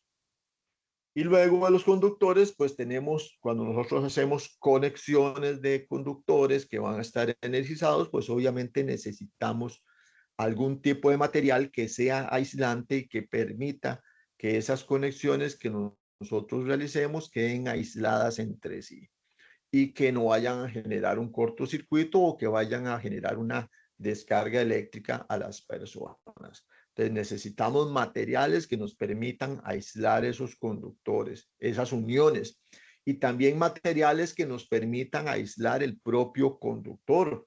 Entonces, por ejemplo, el material, el forro del cable, eso es un material que es aislante. Tenemos otros tipos de materiales aislantes que se utilizan para hacer conexiones y obviamente el tape eléctrico, que es sumamente utilizado. Este es un material que nos permite aislar equipos que estén energizados o partes energizadas. Existen otros materiales aislantes, como vimos, por ejemplo, en la primera parte de este módulo, por ejemplo, la cerámica, ¿verdad? Que se utiliza para aislar bastantes componentes, tanto electrónicos como eléctricos. Y otro que utilizamos mucho y que se utiliza bastante en media tensión es la porcelana. Los aisladores por donde transportamos la energía a nivel de los postes de las empresas eléctricas generalmente han sido fabricados en porcelanas especiales que permiten esas características de aislamiento. Entonces ya tenemos conductores, tenemos aislantes, entonces nos falta ver el término de resistencia eléctrica. Entonces ya sabemos que la resistencia eléctrica viene a ser la dificultad para que esas cargas eléctricas, o sea, los electrones, circulen a través de un material conductor. Entonces los electrones son las cargas eléctricas, ellos se van a desplazar por el material conductor y dependiendo del material conductor, de su composición atómica, así va a tener una mayor o una menor resistencia eléctrica. Y la resistencia eléctrica la vamos a estar midiendo en ohmios. Esa es la unidad de medida. Entonces recordemos los puntos claves. El voltaje es el que mueve la corriente mientras la resistencia la impide. Entonces, en la fuente tenemos el voltaje. Esa va a ser nuestra fuerza electromotriz. Vamos a generar el voltaje, le va a dar el impulso a los electrones, a la corriente, para que la resistencia sea la que impida ese flujo de electrones. Que la ley de Ohm se refiere básicamente a la relación que existe entre el voltaje y la corriente eléctrica. Y que los circuitos o componentes que obedecen a la relación de la ley de Ohm, en donde el voltaje es igual a la intensidad por la resistencia, son conocidos como circuitos óhmicos. Y los que no contemplan esa relación, entonces son circuitos no óhmicos. En el caso de nosotros, vamos a estar únicamente hablando de circuitos óhmicos, circuitos que sí corresponden o que sí obedecen a la ley de Ohm. ¿Estamos claros hasta aquí o alguna duda? Es como un pequeño repaso lo que hemos visto. Claro, claro. Vamos bien, profesor. Ok, entonces empecemos a ver cómo nosotros empezamos a aplicar la ley de Ohm. Vamos a empezar desde lo más básico y vamos a ir aumentando un poquito el grado de complejidad conforme vamos adentrándonos en esta parte de cálculo eléctrico. Entonces empecemos a aplicar la ley de Ohm en un circuito pequeñito, con un circuito básico como este que tenemos acá. Entonces nos dice el problema número 1, calcule la resistencia eléctrica de un resistor que presenta 10 amperios de corriente y 200 voltios de diferencia de potencial. Entonces me da mi circuito básico. Entonces ya ahora ya yo no tengo solamente la fuente, sino que ya me da algunas magnitudes.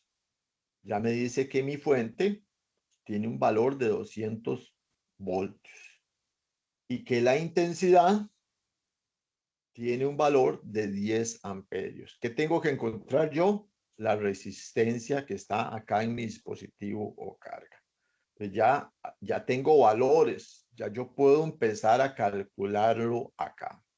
Si yo me voy a mi ley de Ohm, entonces yo digo acá en mi ley de Ohm que lo que tengo que encontrar es la resistencia. Entonces la resistencia va a ser igual entonces al voltaje dividido entre la intensidad.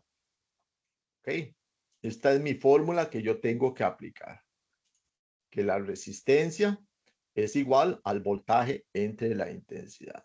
Entonces yo me vengo acá y yo digo acá que la resistencia, voy a ponerlo acá. Voy a cambiar el color, un momentito, que me quede en rojo. Que la resistencia es igual al voltaje, me están diciendo que es de 200 voltios. Entonces yo digo 200 voltios, que va a estar dividido entre la intensidad, que la intensidad son 10 amperios. 10 amperios, ya ahí lo tengo. Entonces lo que tengo que hacer es resolver, pero vean que tenemos que llevar un orden. Yo vuelvo a copio la fórmula que voy a estar utilizando. Luego sustituyo los valores en mi fórmula, conservando las unidades acá y conservando también la identificación de que estos son voltios y que estos son amperios. Si yo pongo 210, está malo. Tengo que indicar las unidades. Entonces, una vez que ya sustituí los valores, entonces yo voy a decir que la resistencia es igual y ya puedo hacer entonces el cálculo de esto. Entonces, 200 entre 10, eso me da 20 ohmios. Lo voy a poner así, ohmios. Entonces, ya yo tengo aquí mi resultado. Entonces, mis resultados son 20 ohmios. Este es el valor de la resistencia acá. Entonces, esto es ley de Ohm pura, básica, sencilla. Quiero encontrar la resistencia, me están pidiendo la resistencia, utilizo la fórmula de la ley de Ohm, sustituyo los valores llevando un orden y resuelvo. Eso es lo que tengo que hacer siempre. Y siempre tengo que poner las unidades, voltaje, amperaje, ohmios. Siempre tengo que poner las unidades.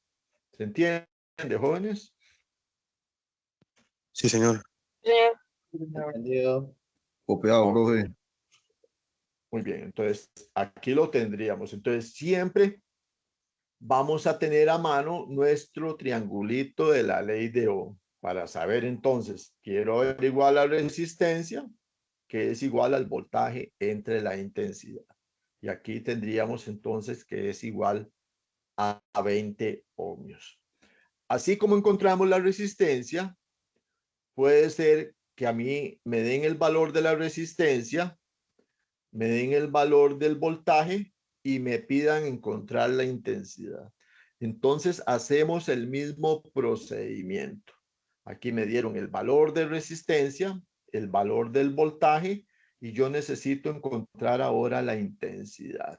Entonces yo me voy a venir acá y me voy a ir a mi ley de Ohm y yo voy a decir entonces que la intensidad, que es lo que me están solicitando en mi ley de Ohm, va a ser igual a ¿qué? Al voltaje dividido entre la resistencia. Primero, identifico mi fórmula. Luego sustituyo los valores. Entonces yo digo que la intensidad va a ser igual al voltaje el voltaje ahora me dice que es de 9 voltios. Entonces mi voltaje es de 9 voltios y va a estar dividido entre la resistencia, y la resistencia son 54 ohmios. 54 ohmios. Ya sustituí los valores conservando las unidades. Ahora resuelvo acá. Entonces yo digo que la intensidad va a ser igual. Entonces 9 entre 54, eso me va a dar 0,16. Y como es intensidad, son amperios con sus unidades. Entonces ya tenemos el resultado acá. La intensidad que yo tengo acá arriba es de 0,16 amperios. O sea, yo aquí tengo una intensidad presente que es de 0,16 amperios. Quiere decir que si yo mido en este punto acá, en esta esquina, en este punto están pasando 0,16 amperios en un segundo. Si yo mido acá en este otro punto, están pasando los mismos 0,16 amperios en un segundo. Y si mido acá en este punto, están pasando los mismos 0,16 amperios en un segundo. Si yo acá en mi fuente tengo entre el positivo y el negativo 9 voltios y solamente tengo un elemento de resistencia acá entre este punto de la resistencia y este punto de acá, yo voy a tener los mismos 9 voltios, porque en mi circuito básico tengo un voltaje total, una intensidad total y una resistencia total. ¿Ok? Por eso siempre vamos a ir a buscar nuestro circuito básico para saber cómo funciona. Entonces, este ejercicio nos daba 0,16 amperios con base a esto que acabamos de hacer ahorita. Vamos al siguiente. Entonces, en el siguiente nos dice el problema número 2. Aquí nos carga un formato diferente. Entonces nos dice, una carga tiene una resistencia de 54 ohmios. La carga, el dispositivo carga tiene 54 ohmios. ¿Cuál es el voltaje? Nos piden averiguar el voltaje en sus terminales, o sea, en su terminal positivo y negativo. Si yo pongo mi instrumento de medición acá, ¿cuál va a ser el voltaje? Si por el conductor, y por conductor pasa una corriente de 200 miliamperios. Entonces aquí tenemos una unidad que es milésimas de amperio, 200 miliamperios. Y entonces yo tengo que encontrar ahora el voltaje acá. Entonces yo voy a venir acá y lo primero que voy a hacer entonces es ubicar mi fórmula. Entonces yo voy a decir que necesito encontrar el voltaje. Entonces mi voltaje va a ser igual a la intensidad por la resistencia. Por la resistencia. Esta es mi fórmula. Una vez que puse mi fórmula, voy a sustituir los valores. Entonces el voltaje va a ser igual. La intensidad me dice que son 200 miliamperios. 200 miliamperios multiplicados por la resistencia, que en este caso son 54 ohmios. ¿Ok? Y entonces ya tengo la sustitución. Entonces yo ahora voy a decir que mi voltaje es igual 200 miliamperios por 54. Entonces yo tengo que hacer esa multiplicación. ¿Y cuánto me da mi 200 miliamperios por 54? Jóvenes.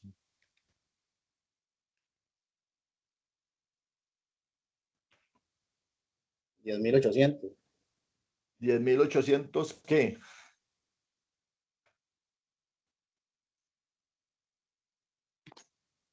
¿Qué estamos averiguando? Voltios, el voltaje, serían voltios. Voltios.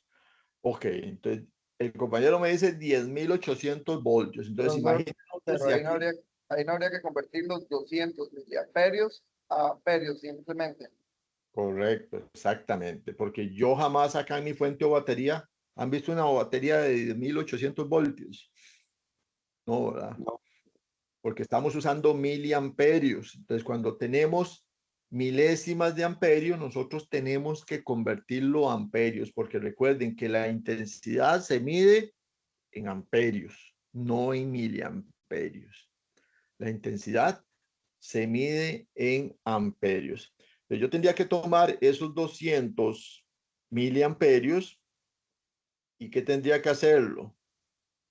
Lo divido entre 1000. Si yo lo divido entre 1000, entonces ahí sí me va a dar los amperios, correcto. Entonces yo lo divido entre 1000 para que me dé 0.2 amperios.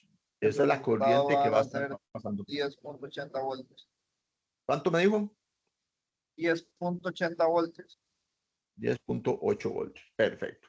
Entonces ya ahí me va a estar dando 10.8 voltios, que ya sí es una unidad de medida razonable para la fuente o batería. La anterior que hicimos tenía 9 voltios, ¿verdad? Entonces vean que tenemos que tener ese cuidado. Por eso es importante las unidades de medida. Porque si yo no tengo este cuidado de hacer la conversión, de pasar de miliamperios a amperios, estaría cometiendo un error. Entonces, para convertir de miliamperios a amperios, como mili significa 1000, lo que hacemos es dividir los 200 miliamperios, los dividimos entre 1000 para que nos dé 0,2 amperios. Y eso lo multiplicamos por 54 para obtener nuestro voltaje. ¿Entienden, jóvenes? ¿Qué tenemos que hacer? Sí, señor. Igual funcionaría si a mí me dan miliohmios o me dan milivoltios. Y primero convertimos. ¿Okay? Primero hacemos la conversión. Ese es el cuidado que tenemos que hacer cuando nos dan unidades derivadas. Yo aquí todo lo voy a trabajar en amperios, todo lo voy a trabajar en voltios y todo lo voy a trabajar en ohmios. Okay. Aquí tendríamos la solución, efectivamente 10.8 voltios sería entonces la solución correcta para este ejercicio de acá. Entonces, así es como nosotros podríamos aplicar en diferentes formas la ley de Ohm para encontrar voltaje, para encontrar resistencia, para encontrar intensidad y también para diversos circuitos. Incluso podemos hacer algunas verificaciones para cuando nosotros, si hacemos un ejercicio y queremos estar completamente seguro que nosotros lo hicimos bien, pues podríamos realizar algunas verificaciones para asegurarnos que funcionó bien. En este caso tenemos un circuito acá que lo tenemos representado que nos dice que la fuente tenemos 12 voltios y la resistencia tenemos 10 ohmios. Y en este caso nos da este bucle interno acá, que vemos que tiene como una flechita ahí. Este bucle interno lo que está diciéndonos es que es exactamente esto mismo que yo hago acá. Esto representa la intensidad. Entonces, esto es intensidad. Y esto también viene a representar la intensidad. Entonces, para que sepan que en mucho material didáctico o en muchos ejercicios probablemente le aparece este símbolo dentro de la malla o dentro del esquema, y esto va a representar esto mismo que hacemos acá, la intensidad. Yo prefiero utilizar la intensidad aquí afuera porque me deja el espacio interno para realizar algunas acciones que vamos a ver un poco más adelante en circuitos un poquito más complejos. Yo prefiero utilizar la intensidad acá afuera. Y también, ¿por qué? Porque normalmente la intensidad nosotros la vamos a estar midiendo acá, en la salida de la fuente. Cuando pedimos, cuando se le solicita la intensidad total la medimos a la salida de la fuente. Si me piden el voltaje total va a estar ubicado en la fuente acá. Entonces, por eso yo prefiero identificar la intensidad total en este punto de arriba. Pero si lo hacemos aquí al centro, es completamente válido, no hay ningún problema. Y entonces aquí tenemos las leyes de Ohm. Voltaje es igual a intensidad por resistencia, intensidad es igual a voltaje entre resistencia y resistencia es igual a voltaje entre intensidad. En este caso teníamos el voltaje acá y nos estaban solicitando la intensidad, teníamos voltaje y resistencia. Entonces, ¿qué faltó aquí en esta primera parte? Pues lo que faltó fue identificar nuestra fórmula. Yo tengo que decir aquí que la intensidad es igual ¿a qué? Al voltaje entre la resistencia. Si yo no pongo mi fórmula, está malo. Yo tengo que poner mi fórmula, sustituir los valores utilizando sus unidades y dar mi resultado final acá. Entonces, si nosotros hacemos la comprobación, entonces me dice que aquí tengo una intensidad de 1.2 amperios. Si nosotros hacemos la comprobación, nos dice que la fuente son 12 voltios, igual acá, 12 voltios. Si hacemos la comprobación con la resistencia, nos dice que la resistencia es de 10 ohmios. Entonces, nos da bien. Ahí tenemos eso. Entonces, aquí que faltó la fórmula también. Voltaje es igual. Entonces, a la intensidad por la resistencia. Esa es mi fórmula. Y acá tendríamos entonces que la resistencia es igual al voltaje dividido entre la intensidad para que se vea bien. ¿Se entiende? Sí, señor. Sí, señor.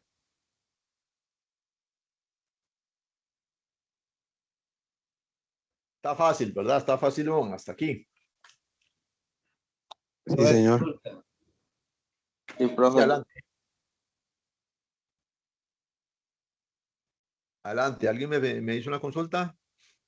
Profe, ¿se podría volver un momento al ejercicio anterior? Un momentito. ¿Correcto?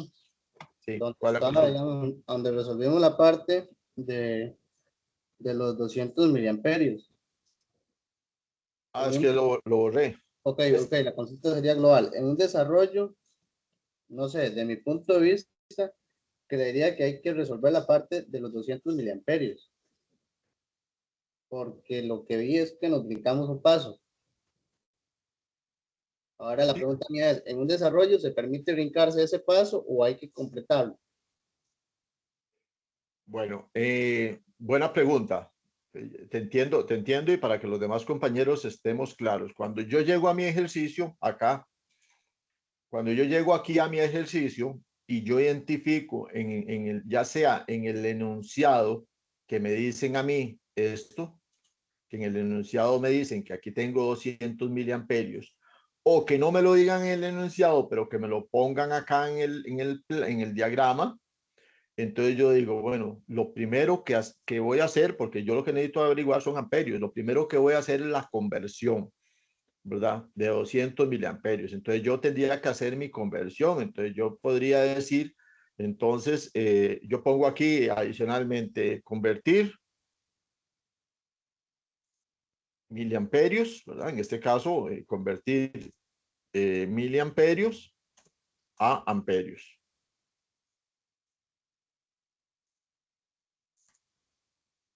A amperios. ¿Ok? Entonces yo vendría aquí y yo le debería decir aquí, le podría decir que 200 miliamperios multiplicado, perdón, divididos entre 1000 es igual a 0,2 amperios. ¿Ok? Eso es lo que está diciendo el compañero. Este es el primer paso que deberíamos de hacer. Y luego ya hacer la fórmula que hicimos anteriormente. Entonces yo tendría que venir aquí. Si yo lo que quería buscar era el voltaje, entonces yo digo que el voltaje es igual ¿a qué? A la intensidad por la resistencia. Esa era mi fórmula. Entonces yo vengo acá y le digo que el voltaje es igual, vamos a ver, voltaje es igual a la intensidad, que ahora son 0,2 amperios, multiplicado por la resistencia, que son 54 ohmios. ¿Okay? Y eso nos daba que el voltaje era igual a ¿cuánto era? A 10.8. 10.8. 10.8 voltios. ¿Ok? Esto es lo ideal, ¿verdad? Yo podría hacer la conversión primero y luego aplicarle estos 0,2 amperios que encontré acá. Estos 0,2 amperios los meto acá en la fórmula. Eso sería lo ideal. Así es como debería de ser. Se puede hacer así perfectamente o se puede hacer nada más como una referencia. Entonces, si yo lo hago acá en la fórmula, como lo habíamos hecho anteriormente, entonces se pone equivalencia, una nota, equivalencia en amperios, 0,2 amperios, ¿verdad? Cosas así por el estilo. Pero en los ejercicios que nosotros vamos a estar tratando, no vamos a usar miliamperios, ni kiloamperios, ni microamperios, ni unidades así básicas. Vamos a usar amperios, voltios y resistencia en ohmios únicamente, porque yo les dije que íbamos a hacer lo más básico, que lo íbamos a hacer sin tratar de complicarlo mucho. Sí ponemos el ejercicio acá para que ustedes tengan claro que cuando hay una unidad de medida diferente, se debe hacer la conversión. Pero en los ejercicios que vamos a tratar de aquí en adelante y los que vamos a hacer para resolución, no vamos a no vamos a aplicar unidades que no sean amperios, voltios y ohmios. Pero gracias por la consulta.